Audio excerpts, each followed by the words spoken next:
بئست الحرية التي لا يراقب فيها العبد ربه ولا يشكر فيها العبد نعم سيده ومولاه. تدبر وأنت حر، وأنت حر. هل تستطيع أن تلقى ربك بما أنت عليه الآن من حال وعمل؟ هل لو جاءك اليوم ملك الموت هل أنت مستعد للقاء الملك؟ أرجوك أسألك بالله تفكر في قولي هذا وتدبر، واعلم بأن أقرب غائب ننتظره جميعا هو الموت، ولا أعلم حقيقة ثابتة مطلقة قد تناسيناها كالموت. وجاءت سكرة الموت بالحق، والحق أنك تموت والله حي لا يموت. والحق أن ترى عند موتك ملائكة الرحمة أو ملائكة العذاب. والحق أن يكون قبرك روضة من رياض الجنة أو حفرة من حفر النيران. ذلك ما كنت منه تحيد، أي تهرب وتجري وتفر. تحيد إلى الطبيب إذا جاءك المرض خوفا من الموت، وتحيد إلى الطعام إذا أحسست بالجوع خوفا من الموت، وتحيد إلى الشراب إذا أحسست بالظمأ خوفا من الموت. ولكن ثم ماذا؟ أيها القوي الفتي، أيها الذكي العبقري، يا أيها الرئيس، ويا أيها الملك، ويا أيها الأمير، ويا أيها الوزير، ويا أيها الكبير، ويا أيها الغني، ويا أيها الفقير، كل باك فسيبكى، وكل ناع فسينعى، وكل مذخور سيفنى، وكل مذكور سينسى. ليس غير الله يبقى، من علا فالله أعلى. ليس غير الله يبقى، من علا فالله أعلى.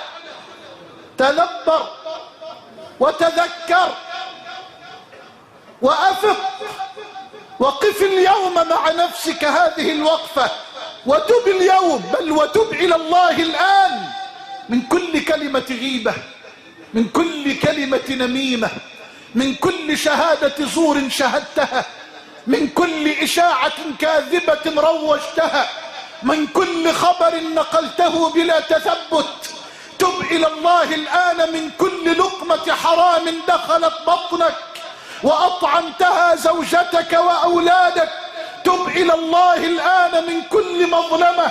تب إلى الله الآن من كل معصية.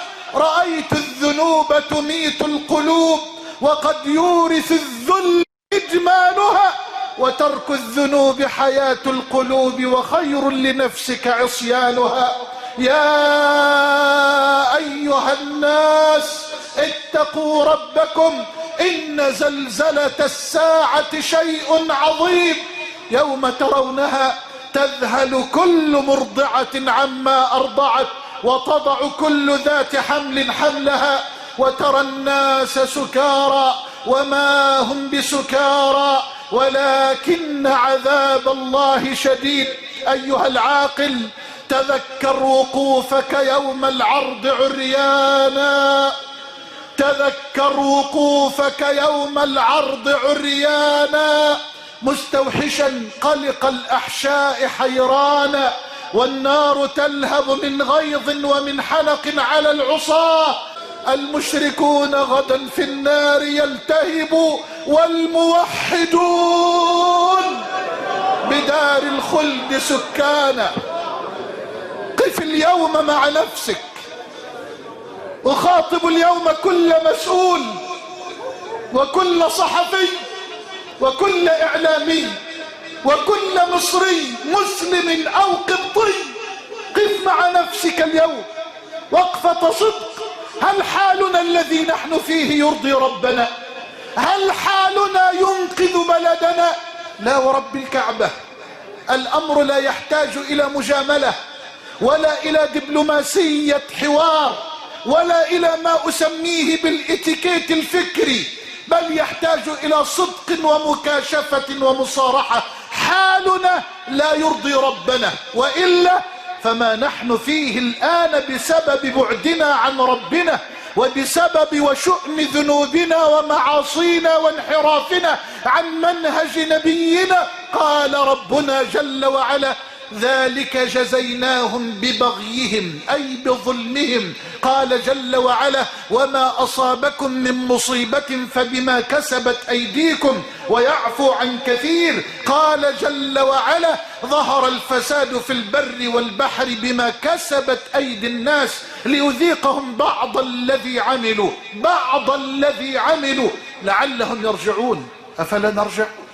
أفلا نتوب؟ أفلا نشكر فضله جل جلاله ونعمه التي لا تعد ولا تحصى؟